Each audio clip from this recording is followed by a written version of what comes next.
luwak, pelopor kopi nikmat, nyaman diminum.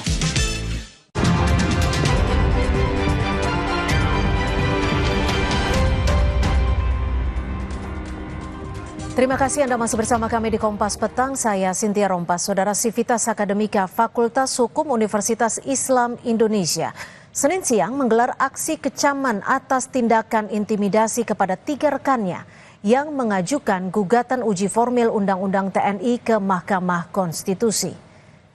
Dalam pernyataan sikapnya, Civitas Akademika Fakultas Hukum UII Yogyakarta menyebut upaya dugaan intimidasi kepada 3 rekannya menjadi bukti bahwa demokrasi dan kebebasan berpendapat di Indonesia saat ini dalam kondisi tidak baik. Atas peristiwa itu, segenap Civitas Akademika Fakultas Hukum Universitas Islam Indonesia mencari fakta, bukti, dan berjanji mengawasi serta melindungi rekannya dari upaya dugaan intimidasi sembari mengawal gugatan uji formil Undang-Undang TNI ke Mahkamah Konstitusi. Oke, kita juga masih mencari-cari juga fakta yang penting. Yang pasti untuk yang mahasiswa yang melakukan uji formil tersebut itu emang benar-benar kita awasi lah. Jangan sampai mereka tuh kenapa-kenapa. Sempat merasa tertekan nggak Mas ketika mahasiswa itu ketika kemarin ada? Kalau tertekan mungkin enggak, karena ya emang dari Civitas Akademika dan dari lembaga kemahasiswaan fakultas pun juga benar-benar mendukung keamanan mereka dan juga udah ada kuasa juga. Jadi ya insya Allah sih aman. Kepala Pusat Penerangan TNI Majen TNI Christomay Sianturi memberi respon soal dugaan mahasiswa penggugat Undang-Undang TNI di Mahkamah Konstitusi. TNI berkomitmen mendukung segala bentuk kebebasan berpendapat sebagai nilai dari demokrasi. Menurutnya, setiap warga memiliki hak dalam menyampaikan aspirasi. Dan jika ada warga yang mengalami intimidasi, tekanan, atau ancaman agar melaporkan kepada pihak kepolisian.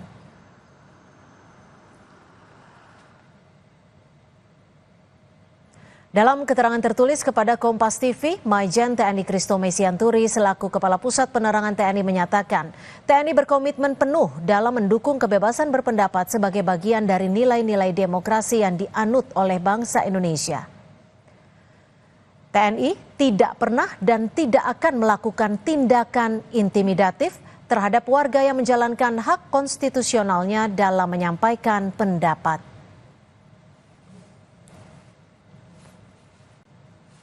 Wakil Ketua Komisi 3 DPR RI, Ahmad Saroni, menduga ada pihak yang sengaja memperkeruh keadaan soal dugaan intimidasi yang didapatkan penggugat Undang-Undang TNI. Saroni meminta masyarakat turut mengawasi dan menjaga kondusivitas. Itu bisa saja mungkin ya dari pihak-pihak yang untuk sengaja memperkeruh keadaan. Tapi mudah-mudahan selama tidak ada hal-hal yang merugikan, misalnya masih dalam intimidasi yang harusnya nggak boleh, ya kita tetap awasin aja sebagai masyarakat, terutama teman-teman media, karena ini menyangkut kredibilitas pemerintah. Jangan sampai dianggap pemerintah yang melakukan ini gitu. Kan ada dugaan seolah-olah, wah ini mentang-mentang undang-undang TNI digugat, terus diintimidasi. Nah, kita berharap tidak ada penilaian sampai seperti itu. Dan untuk membahasnya, saudara, kita sudah terhubung dengan Oleh Soleh, anggota Komisi 1 DPR RI fraksi PKB dan juga Ketua PBHI Julius Ibrani. Selamat petang Kang Oleh dan selamat petang Bung Julius. Terima kasih sudah bergabung bersama kami di Kompas Petang. Saya akan ke Kang Oleh terlebih dahulu. Anggota Komisi 1 DPR, bagaimana Anda menanggapi soal pernyataan sikap UII dan juga penggugat Undang-Undang TNI yang diduga mengalami intimidasi?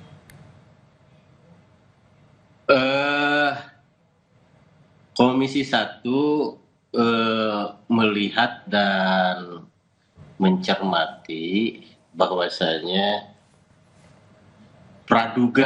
praduga terkait adanya intimidasi yang dilakukan oleh TNI barangkali dari sini. Nah, dengan kata lain adalah pemerintah. Tentu ini harus diuji dulu Pertama, siapa yang mengintimidasinya? Hmm. Kalau misalkan ada person anggota TNI kah? Kalau bukan anggota TNI kah, apakah ada nggak suruhan TNI? Karena memang kalau hanya sebuah narasi, Hmm. saya rasa ini nggak valid. Perlu juga diuji, betul tidak ada intimidasi. Nah, kami tidak bisa serta-merta menerima begitu saja bahwa ada sebuah gerakan ataupun ada sebuah nawaitu, Ya. niat untuk mengintimidasi. Nah, kami hanya DPR masih melihat apakah ini betul atau tidak. Tapi kalau dari Tetapi Komisi 1 kami sendiri, percaya- maaf, Kang Oleh sudah menerima laporan resmi belum terkait dengan dugaan intimidasi oleh orang tak dikenal ini? Kami konfirmasi kepada mereka apakah ini betul berita ini ada intimidasi. Mereka malah menanyakan, ada nggak faktanya? Kalau boleh disebut namanya siapa, atau dalam intimidasi dalam hal apa? Mereka hari ini justru ingin menunjukkan kepada publik, kepada masyarakat bahwa TNI dalam hal ini pemerintah justru memberikan kebebasan, hak berpendapat, hak untuk membela, hak untuk mengajukan ketidaksetujuan. Ini kan dilindungi oleh undang-undang. Ya. Nah, oleh sebab itu ya Komisi 1 melihat bahwa ini quote and quote ini masih dalam bentuk narasi, belum bentuk dalam fakta yang ada. Ya. Kalau misalkan mereka yang menggulirkan bahwa ada intimidasi, coba beri kami data. Kalau berdasarkan statement yang didapatkan, memang sudah ada 3 nama mahasiswa UII, sudah ada Arung, Irsyad, dan juga Bagus Putra yang diduga mendapatkan intimidasi dari orang tak dikenal dengan mencoba mengumpulkan data dan juga identitas. Tapi saya akan ke Bung Julius terlebih dahulu. Bagaimana PBHI bisa melihat dugaan intimidasi ini? Apakah ini juga merupakan bagian dari intimidasi? Karena mahasiswa-mahasiswa ini juga memang sedang mengajukan uji formil, mohon maaf. Ya, ada saya mau mengungkapkan beberapa fakta. Pertama, Babinsa setempat menyatakan bahwa pendataan itu diminta oleh Kodim, itu yang pertama. Yang kedua, pihak Dandim Mojokerto menegaskan bahwa betul meminta pendataan tersebut. Jadi ini sudah bukan dugaan lagi ya, ini sudah fakta gitu ya. Itu pertama. Yang kedua adalah permintaan data tersebut tidak berbasis baik secara hukum ataupun konstruksi pendataan pendudukan dan segala macam. Jadi bisa kita katakan itu adalah pendataan personal yang ilegal. Itu yang kedua. Yang ketiga adalah kami melihat ada kesamaan pola yang berulang-ulang. Ini bukan terjadi di tahun 2025 saja. Sebelum-sebelumnya juga begitu. Ketika ada 1-2 aktivis, mahasiswa, jurnalis, dia kemudian bergerak, mengkritik tegas, maka dia didatangi. Didatangi oleh siapa? Oleh pihak-pihak aparat, salah satunya adalah TNI, dan mengatakan bahwa dengan tujuan pendataan. Pertama, pendataan itu harus dilakukan memang ada kerangka hukumnya. Apakah dia petugas sensus pendataan, kelurahan, kecamatan, dan segala macam yang memang punya fungsi kependudukan untuk pendataan. Yang pertama. Yang kedua, tidak dilakukan secara langsung. Pendataan itu harus izin RT, RW, kelurahan, dan segala macamnya. Tetapi ketika pendataan itu langsung mendatangi ke rumah, itu caranya tentu tidak dapat dibenarkan, tujuannya tentu juga tidak dapat dibenarkan. Jadi Nah, Anda inilah mau yang menyimpulkan disebut bahwa sebagai ini adalah pola intimidasi. sistematis bentuk dari pembungkaman? Atau seperti apa? Betul sekali. Arahnya pasti adalah pembungkaman. Tidak perlu mengancam-ngancam dengan senjata api, dengan golok dan segala macam, menyatakan bahwa kami hadir di ruang yang paling private yang Anda miliki. Itu sudah sebuah ancaman. Gitu. Itu saja sudah cukup. Itu saja sudah cukup. Oke, saya ke Kang Oleh. Artinya si mahasiswa ini gitu ya, artinya si mahasiswa ini itu tidak punya satu lokasi private manapun yang bisa digunakan untuk bersembunyi, untuk safe house dan segala macam. Artinya we put our eyes and our ears into the most privacy room and space that you have. Itu yang paling bahaya begitu. Gimana Kang Oleh, kalau memang sudah ada nama-namanya dan juga sudah ada pengakuan dari mahasiswanya itu sendiri bahwa memang mendapatkan bagian dari bentuk intimidasi, bagaimana langkah konkret Komisi 1 DPR untuk menanggapi dan juga menyikapi hal ini? Pada dasarnya saya menghargai, menghormati terhadap sebuah antisipasi, seolah-olah katakan bahwa ini ada sebuah nawaitu intimidasi. Tetapi faktanya tadi juga disampaikan tidak ada ancaman, tidak ada bahasa ininya ya, tidak pistol kah, apakah kan nggak ada tadi. Nah ini kan baru pendataan. Jadi menurut Anda pendataan yang diminta oleh pihak tertentu ini bukan bagian dari intimidasi? Mohon perhatian. Kita kan nggak tahu juga siapa yang meminta data itu. Telah dibuka. Tadi kan keterangan dari Mas Julius itu kan bahwa ada seseorang gitu kan datang ke Kodim atau kemana, kan seperti itu tadi keterangannya. Dalam hal ini tentu DPR harus hati-hati memandang bahwa kami tetap mendukung kepada siapapun masyarakat untuk dilindungi dalam hal bagaimana mengemukakan sebuah pendapat. Nah, kemudian mereka melakukan sebuah judicial review terhadap undang-undang TNI ini dilindungi. Siapapun yang mengajukan terhadap judicial review itu harus dilindungi. Hanya saja kita juga dalam hal bagaimana dalam membuat suasana kondusivitas, persatuan dan kesatuan, tidak lagi membuat sebuah kegaduhan-kegaduhan ini barangkali. Saya rasa juga harus hati-hati. Saya ke Bung Julius. Bung Julius, kalau Anda melihat apa yang terjadi saat ini, apakah ini bagian dari indikasi bahwa Undang-Undang TNI ini masih menjadi kontroversi, Bung Julius? Oh jelas begini, ada banyak hal yang belum bisa dijawab kepada publik. Apa yang diduga oleh publik mengenai RUU TNI semakin kesini semakin terjadi, gitu ya. Duduk di ranah sipil dan kita belum lihat adanya adjudikasi atau pengadilan yang berimbang antara sipil dan militer dan segala macamnya. Itu banyak pertanyaan dan oleh karenanya uji material di Mahkamah Konstitusi baik terkait dengan formilnya atau terkait dengan pasal per pasal materialnya itu sangat penting untuk dibuka kepada publik. Tujuannya bukan hanya clearance soal apa yang diperdebatkan yang tadi Bang Oleh bilang ada kegaduhan narasi dan segala macam. Ruang Mahkamah Konstitusi itu justru harus dijaga agar murni, gitu ya. Biar dia tidak ada perdebatan di luar daripada ruang Mahkamah Konstitusi itu. Itu yang pertama. Nah yang kedua, saya perlu ulangi lagi Bang Oleh. Dan tim Mojokerto itu sudah menegaskan bahwa timnya yang melakukan demikian ke rumah mahasiswa itu sudah tegas dan itu pernyataannya di media sudah banyak. Nah, yang saya katakan adalah tadi betul dia tidak menggunakan senjata api, tidak menggunakan senjata tajam. Apakah menggunakan dasar hukum yang tepat? Apakah menggunakan cara yang tepat? Karena ketika sudah datang ke ruang yang paling private saja, sementara memang tidak ada agenda pendataan yang rutin dan itu tidak dibenarkan secara hukum kependudukan, itu saja sudah intimidasi. Nah saya pikir begini, poinnya begini, kalau kita mau sama-sama narasinya positif, biarkan apa yang terjadi di Mahkamah Konstitusi bergulir dan kita jaga. Jangan ada tindakan-tindakan baik dari TNI atau pihak manapun yang kemudian memperkeruh. Dan ini pola yang sering terjadi ketika saya pernah mengajukan uji material ke Mahkamah Konstitusi Undang-Undang Polri.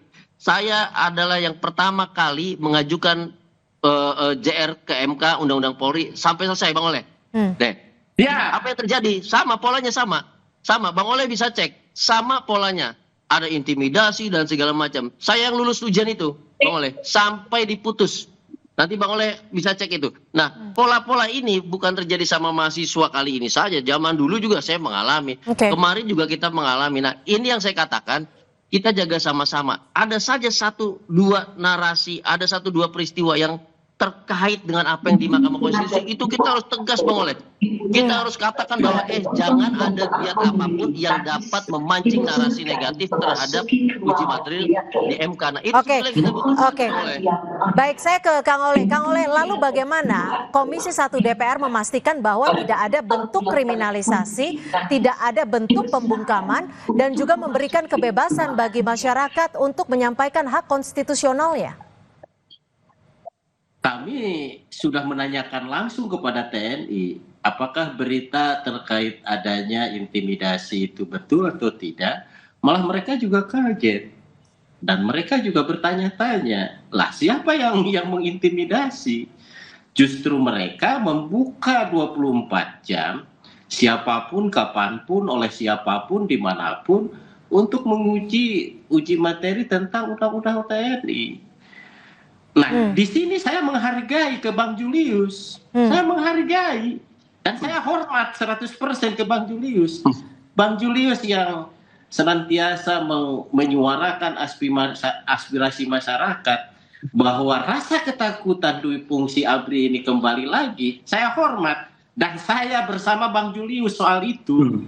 Akan tetapi, di sini kan juga perlu fakta, perlu data, perlu ada kejadian. Apakah betul ada intimidasi? Pertanyaannya, kalau pun hanya sebuah pendataan, dan kita juga nggak tahu maksud data itu apa, pendataan itu. Jadi menurut Anda, saya ingin coba mengkonfirmasi lagi nih Kang Oleh, pendataan, meminta biodata, meminta identitas, itu bukan bagian dari intimidasi, bentuk intimidasi? Meskipun itu bukan bukan dalam struktur misalkan RT RW gitu, tidak dalam struktur itu. Ya. Saya rasa klasifikasi bahwa itu sebuah intimidasi.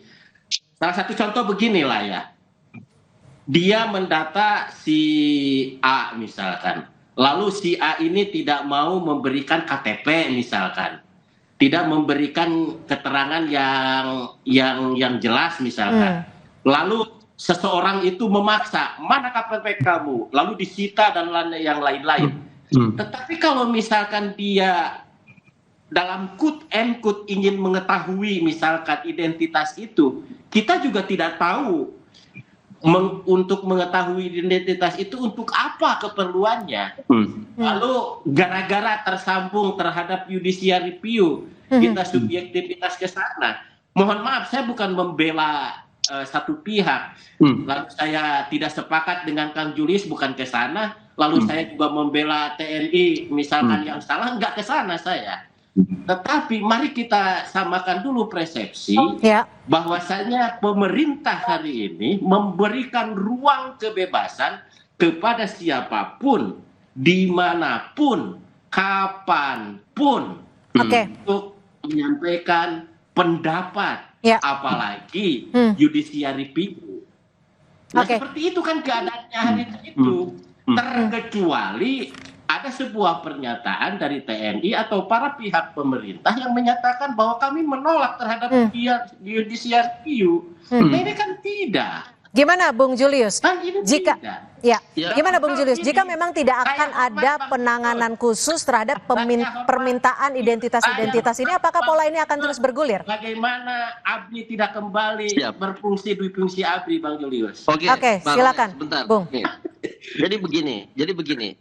Saya katakan ini pola, dan makanya saya katakan juga jangan sampai ada tindakan tertentu yang mencurigakan, yang menimbulkan persepsi publik, yang menghadirkan narasi publik dari pihak-pihak yang sedang maju di Mahkamah Konstitusi. Biarkan ruang Mahkamah Konstitusi itu murni terjadi perdebatan, diskusi di dalam sana.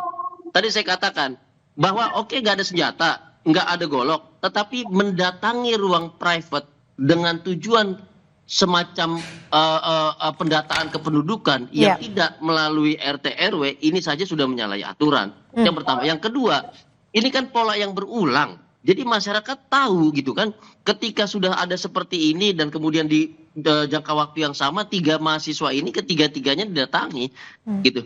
Padahal yang lain nggak ada tuh pendataannya, hanya 3 mahasiswa ini, tidak ada pendataan terhadap pemuda lain, mahasiswa lain. Dan bisa saya tambahkan juga, silakan lihat aktivis-aktivis yang lain, misalnya di UGM, lalu di Unair, di kampus-kampus lain, ketika dia bergerak, dia kritik demo besar-besaran, polanya sama, dilakukan pendataan bahkan sampai ke tempat tinggal pribadi dan orang tua.